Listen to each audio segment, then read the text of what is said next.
Well, it's Wednesday, and you all know what that means. That means we have AEW Dynamite once again. We're going to have some interesting matches taking place. As you know, the AEW World title is defended. MJF defends his belt. Well, he doesn't have the belt. He defends the world title against Daniel Garcia, which I think is going to be a good match. We even have, of course, Darby Allin and Sting in action.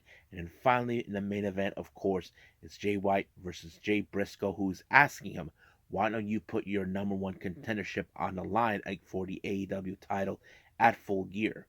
Which, of course, is going to happen. And of course, before we start with that, first things first, we're going to be reviewing Tokyo Joshi Pro Wrestling's latest event, City Circuit, that took place this past Sunday at the hometown of one of their talent named Shino Suzuki. I have to say this was a pretty good show to enjoy. And then, of course, to cap it up, we have some news updates to tell what's going on in the world of pro wrestling, such as what events the promotions are throwing out, who's booked, what matches are set, any wrestlers that either been signed or departing from the promotions, injured wrestlers, the whole enchilada. So, let's get ready for another episode of the Deleted Wrestle Zone.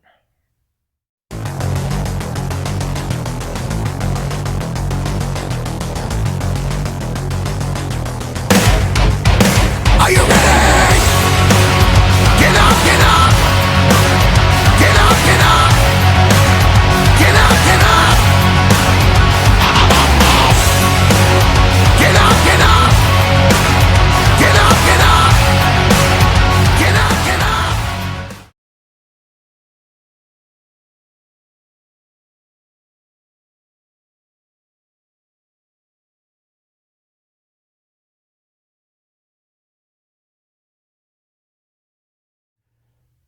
Welcome everybody to the Deleted Wrestle Zone, all things that is pro wrestling with AEW, NXT, New Japan Pro Wrestling, Impact Wrestling, the National Wrestling Alliance, various promotions, wrestlers, matches, and championships. I am your host, J Rod here. So, if you are new to the channel, welcome. This is the channel where we do a lot of reviews on various wrestling promotions, not only here in the United States, but also in Japan, Mexico, Canada, Europe, the UK, anywhere in the world where wrestling is not as big, but it is continuing to grow. We also do discussion videos about either the wrestlers, the promotions, storylines, whatever we want to get our hands on. We also do some more news updates if I'm unable to put it here on this episode, and various other things. So if you like what you see, please subscribe to us on the subscribe button. You'll be getting a lot of daily reviews and other cool things we'll do on this channel. But if you like this episode, please give us a like on the like button or leave us a nice comment down below. Now, our very first review, of course, is from Tokyo Joshi Pro Wrestling. It's been a while since I actually, the last one I did not too long ago. We right now we're doing the City Circuit 2023. This took place this past Sunday um, at the hometown of one of their talent named Shino Suzuki. I forgot the name of the place. I mean, sometimes I may not know how to pronounce it, but there's no use trying. Our opening, the show opened up with, of course, the ring announcing, lowering down the event, and of course the Up girls doing their thing. But our first match starts out with Haru Kazashino versus Arisu Endo. I have to say this was a good. This is a very interesting match because this girl Kazashiro, in fact, is one of the newer wrestlers, but Arisu Endo has a bit more experience than her.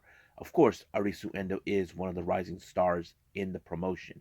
I mean, she has been in really good matches over time. I figured that this match was definitely going to go with her until she applied the camel clutch onto her and forcing her to tap out. Next up, we have a three-way match. We have Kaya Toribami versus Palm Adejuku versus Zuzumi. I have to say, I like this match because anything could happen in these scenarios. Uh, I don't know how this was gonna turn out for me because I was a bit more biased. But however, it was Palm Adejuku with the Palm de Justice that put away Toribami to pick up the win. So basically, it was a pretty good three-way. Next match, we have Okuba versus Hyper Misawa. Now, of course, if you guys ever seen Hyper Misawa, she likes to do her thing before the start of the match and all this and that. And then later does her thing, try to be a bit more ruthless, more dangerous. But she did pick up the win against Runa, who is, of course, a much lesser experienced wrestler.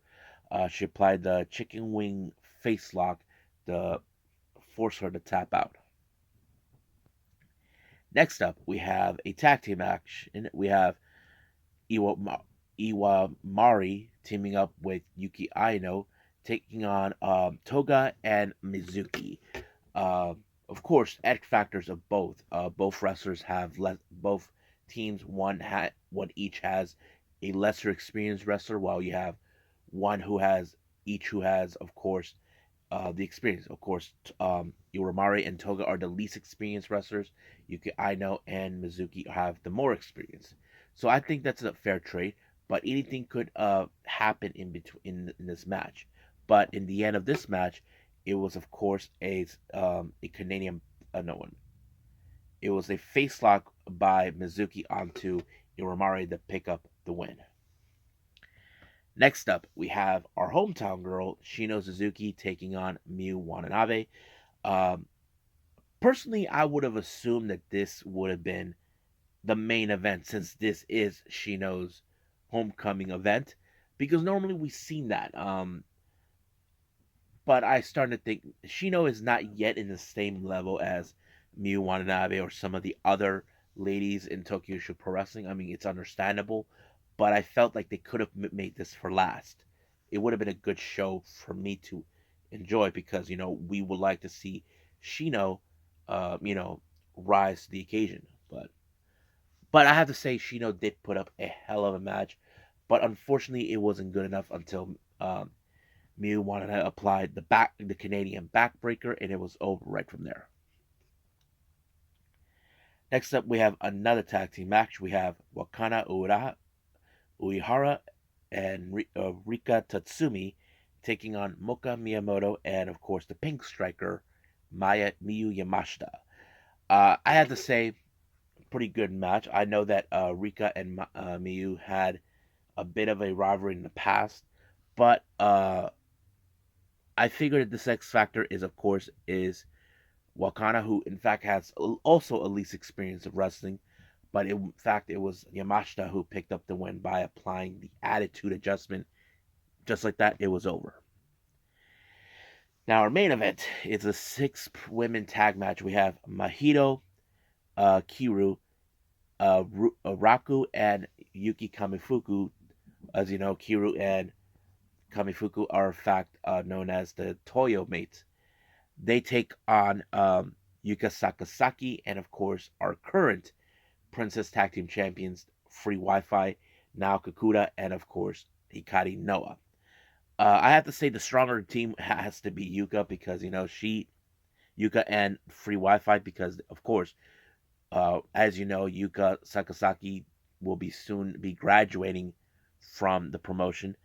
But, however, in this match, it was the magical fairy merry-go-round that she applied on, of course, on Kiru to pick up the win. So yeah, so for those who are Tokyo Joshi Pro Wrestling fans, enjoy what you last with Yuka Sakazaki being in this promotion. She'll soon be graduating. I know probably somebody ask you if you've not been keeping tabs of it, saying where's she gonna go next. Well, she has talked about coming here overseas. We know that she's very popular, especially in AEW. So we could definitely see that. So we'll find out more information. So we'll see what happens until then. But for now, let's just move on with AEW.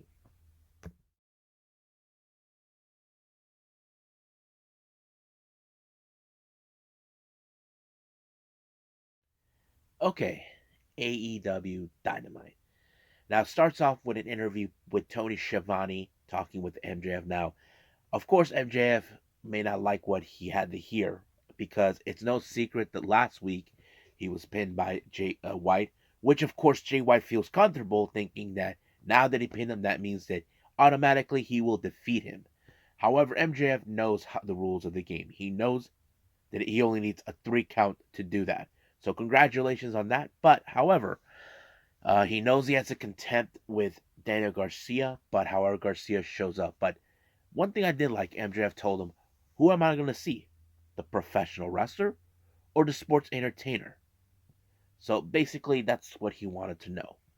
And of course, Adam Cole was at the television screen. Tell him he needs to make a deal with Samoa Joe, even though he has no business with him at whatsoever. And then here comes Adam.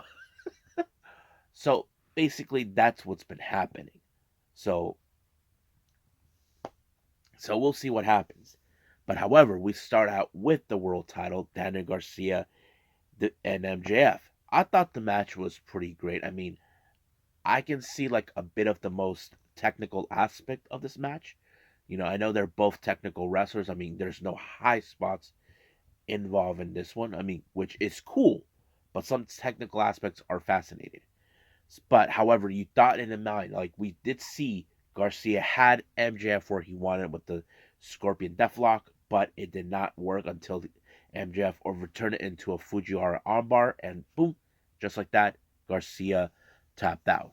But of course, MJF was extending his hand for respect, but Menard and Parker are like, nope, not gonna happen.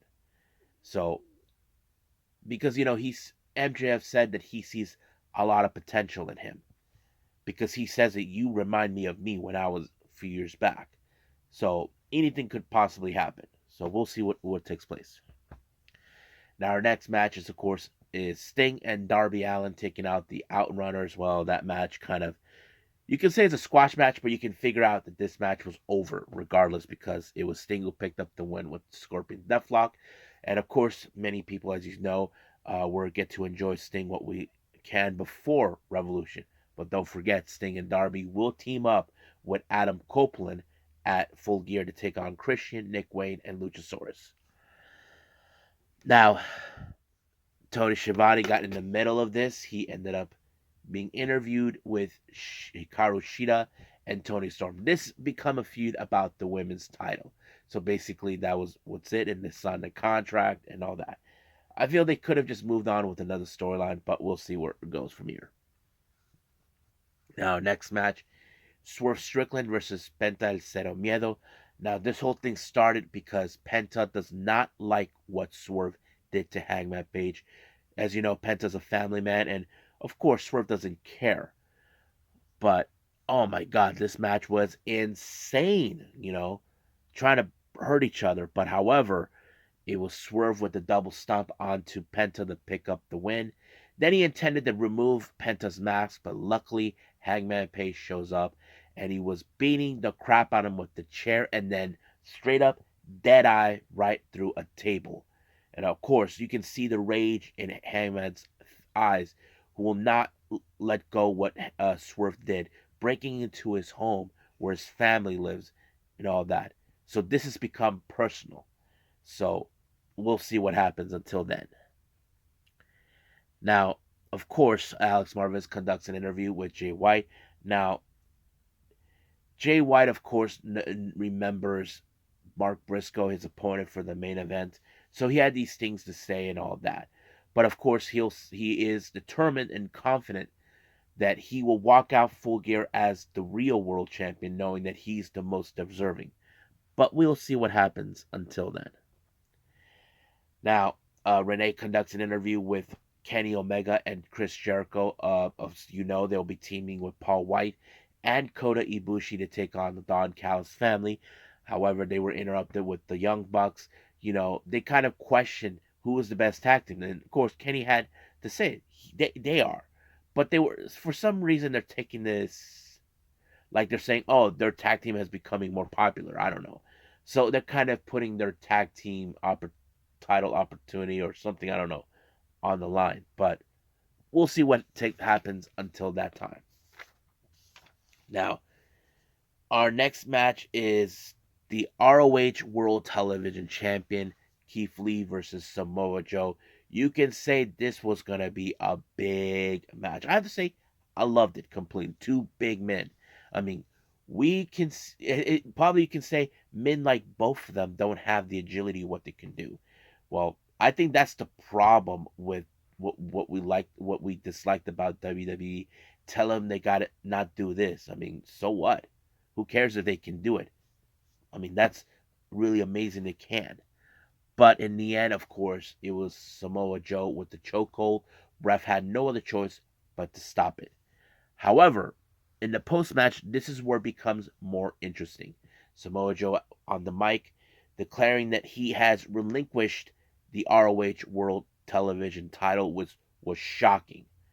However, his next goal is, of course, is the AEW World title, and he warned Max, like it or not. So basically, he is gunning for that. So, what is the future for the World Television title? Well, we'll find out soon enough. I'm sure that they'll put that on not this week's ROH show.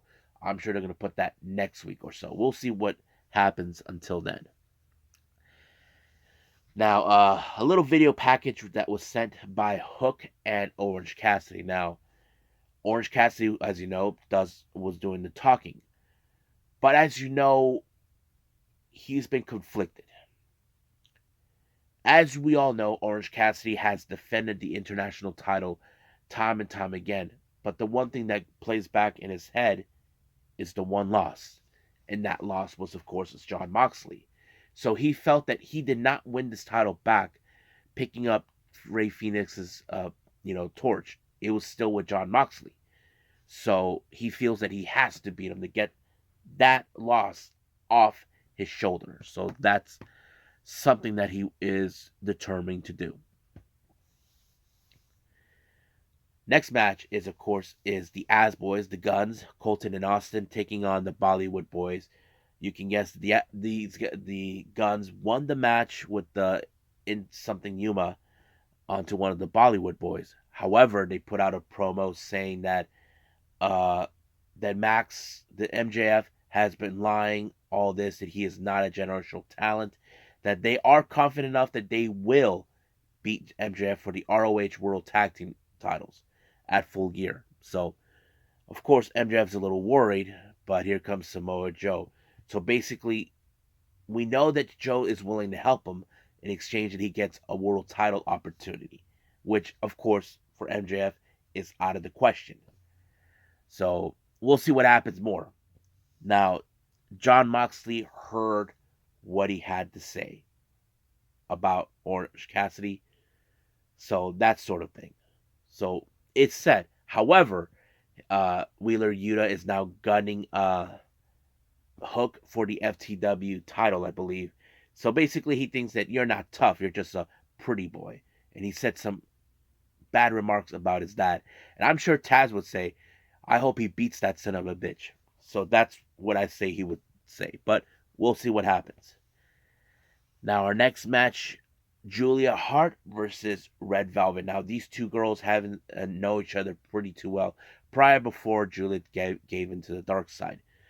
Red Velvet, we haven't seen her for almost 9 months due to a knee injury. It's great to see her back. As you know, it was Red Velvet who defeated Julia Hart, but the real question is Red Velvet ready to accept the fact this is not the same Julia Hart that she remembers? Well, that kind of was true because, this match was more like, how to say, how is the effectiveness with Julia Hart losing to Chris Statlander affects her? Well, she did beat her when she applied the moonsault, and then once again, when she defeated Red Velvet, in the post match she decided to do the Heartless, and here comes Sky Blue. So basically, it seems like there are some tensions between them, and of course Willow and Chris decided to back her up. Of course, Chris Sandler decided, okay, look, I get you have your handfuls with her, but you're not going to do this alone. So she backed away. So we could see a Julie Hart versus Sky Blue. I wouldn't be surprised if they do that in Full Gear or some other time. Now, a much interesting news came around during the next interview with RJ City. They just announced a brand new signee, and I think this one was coming, but we just didn't think when was it going to happen. And it was, of course, Mariah May. So as you know, Mariah May recently did a tour with Stardom, starting early this year. It was supposed to be for a couple of months, but now after the five-star Grand Prix, she was done. She went back home to the UK to be with her family. We weren't sure. Now, it was still no telling if she was ever going back to Stardom, but it seems like AEW did have an interest in her. And of course, RJ did tell her what's her intentions, but in Pearl, it was more like, what's your goals? What's your what do you really want to do? And of course, she said that she's a big fan of Tony Storm. She said that Tony Storm is the reason I went to Stardom, and she's the reason I'm here. So RJ is willing to, of course, introduce her. Now, Rossy Ogawa recently, because of this news broke out, he actually congratulated her. Like, where's my phone? I know I saw that. Uh, I know I saw that earlier. Let me pull it up.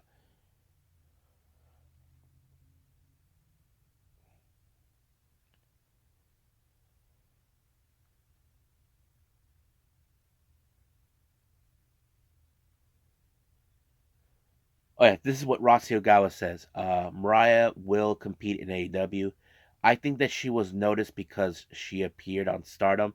Although the world through Stardom seems very complicated. Well, it turns out that we saw correct. I want her to do her best. So basically, he really is. It's kind of like he knew this was going to happen, but he wants her to do good in Stardom as well. The Bushiroad president, what's his name? I forgot. I can't pronounce his name. Just so that you guys know, he did say this. If you look at it, possibly it makes easier to attract promising future talent. Excellent. So basically, it's like they're looking at Stardom. Maybe this is a way, for people to get to know Stardom. Now, keep in mind, Stardom continues to grow. So I think Mariah's appearance can help them in some capacity. But we'll talk more about that some other time. So we'll see about that. Uh, Now our main event, of course, is Jay White versus Mark Briscoe. What a match! I have to say it was a pretty good one. But of course, Mark has to have eyes in the back of his head with the morons in the back. Well, the morons who are right in ringside. We're talking about the Ass Boys and Juice Robinson. But unfortunately, it was the Blade Runner that picked up the win for Jay White to win. However, they were attempting to hurt more Mark Briscoe, but luckily MJF showed up. He took out the Guns and Juice Robinson, but Jay White ran like the coward he was. But in the post match, of course, MJF told him that at Full Gear he has nowhere to hide, nowhere to run.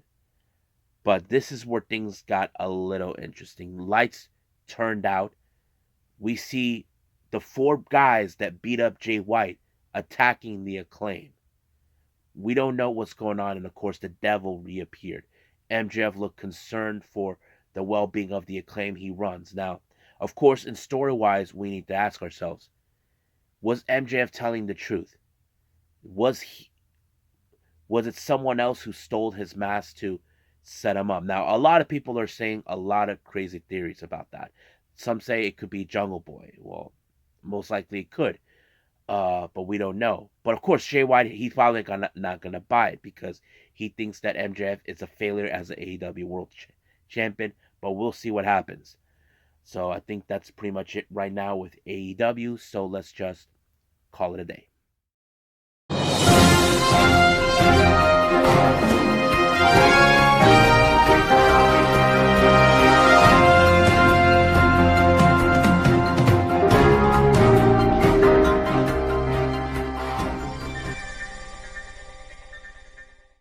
Well, my bad, my bad, my bad.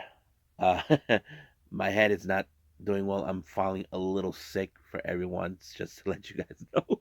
I forgot about the news updates. My bad. But yes, but anyway, let's get started with our news updates. I feel like we need to talk more.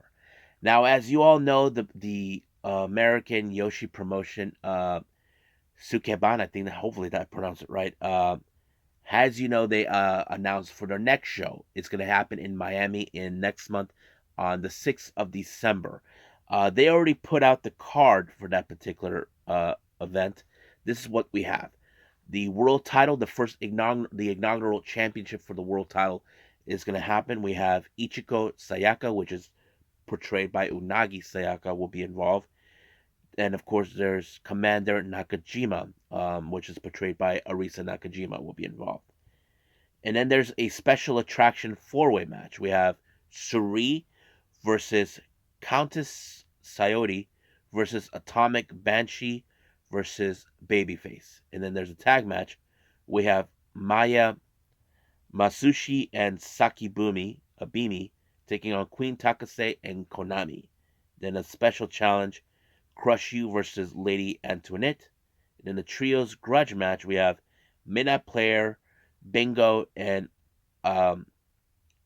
Atakuchan versus Supersonic, Rico Blondie, and Stray Cat. So this is the match that's going to take place on that day. So hopefully I get to see this one. Now, interesting developments that I forgot to put in on the previous news updates. If you guys have been aware or not, this was posted on a independent promotion called the Coastal Championship Wrestling, or CCW. They revealed that Fuego del Sol defeated QT Marshall for the AAA Latin America Championship. Now, I know somebody's saying, for real? I saw the photo. He's carrying the belt. So, I don't know how QT is going to be like, but yes. I don't know if there's going to be chances where QT will get that back. Not sure just yet, but we'll see. Now, if you guys remember clearly, there's been now talk about the deal with the CW network. Now, originally we did hear that Billy Corgan, the owner of NWA, the National Wrestling Alliance, secure a TV deal with the CW network. However, this was not told. We just found out later on, and I reported this one as well, that the NXT are now moving Dirt Network to the CW. Now, in my initial thought, I'm like, what is going on here with the whole thing with the NWA? Well, apparently, a certain incident that took place in NWA's recent pay-per-view, Samhain. Apparently, there was an incident where it was televised. Well, not televised. You see, Father James Mitchell snoring cocaine, and that kind of fueled the CW network to negotiate with the network. I'm like, whoa, I didn't think that was possible. But recently, talent within with the NWA are furious with Billy Corgan. I'm sure he did not expect this to happen, but I'm sure that there's a lot. I mean, I know that Billy Corgan wants to have a TV deal, but I don't know if he approved the idea or whatever. It's still unclear about the situation of that incident, but we'll see. I mean, there's going to be a lot of talk, a lot of controversy, a lot to go on. But I put a pin on this one to see what's going to take place sooner. But we'll talk about that. Now, for all you Yoshi fans, especially if you watch Choco Pro or Got to Move, it was now told that Chie Koishikawa is injured. I did not know about this, but this was posted on their English Twitter channel. This is the information. Chie Koishikawa, who we recently reported has injured, received the result of an examination today. X-rays, MRIs, CT were taken. There were no fractures, but the ligaments on her left elbow were found to be torn from both front and back. She'll be sidelined for the time being to focus on treatment. The length of her reps is yet to be determined, and we will inform when she'll return after consulting with the doctor. Thank you. So basically, she'll be out for quite some time, so we'll see what happens. Now, finally, this is our last update here. This is for the GCW Highest in the Room 2 that will take place on December 9th. Fortunately, as you know, I did reported that Maki Ito will be in action to take on Mike Bailey. But however, later they announced that due to some scheduling conflict beyond their control, Mike Bailey will be unable to participate in this match. So this match between them will not happen. I wouldn't be surprised if they put that at another time. But however, they decided to redo this match, decided to put up a new match, Maki involved. However, they decided to put Maki Death Kill. So that means Maki Ito and Nick Gage will be teaming up to take on Johnny Game Changer, or as we know him, Johnny TV, Johnny Impact, or I'll just call him Johnny Multiple, and his wife, Taya Valkyrie. So I'm looking forward to see how that was going to go. And if I was Tail Valkyrie, I would stay away from Makito's pizza cutter. Or should I say, both of them should just run scarce. So we'll see what happens. So I think that's pretty much it for our news updates. And I finally can say, let's call it a day. Well, I hope everybody enjoys this episode. Coming up, we have, of course, MLW, Fusion, Impact Wrestling, and Ring of Honor. So I'm looking forward to see that. Um, as you all know, I'm a bit behind on the Stardom show, so I may have to do that in a one swoop. I haven't decided yet. I still am missing a Wrestling Revolver show, Tales of the Ring, but we'll see what happens. There's still a lot to do. But oh yeah, one more thing. If you guys have been following on my podcast, DWZ podcast with J Rod, I just recently put a brand new episode. Of course, you should check it out by the time this video is out. The episode is already out on Spotify, so you guys can find me on Spotify if you like. Um, we talked about, of course, Kairi Sane returning to WWE, Suri, Katsuhiko Nakajima, and a few other things. So if you guys are interested in hearing my voice on the podcast, well, you guys can check this out. I only do the podcast once a week because I do this daily. So you should check it out. So yeah, so find me on Spotify. The name of the YouTube thing is called DWZ Podcast with J Rod. So I think that's pretty much it for now. So I will see you guys in the next DWZ time. Same DWZ channel. I must bid all of you adieu. So goodbye. And have a nice day. Bang.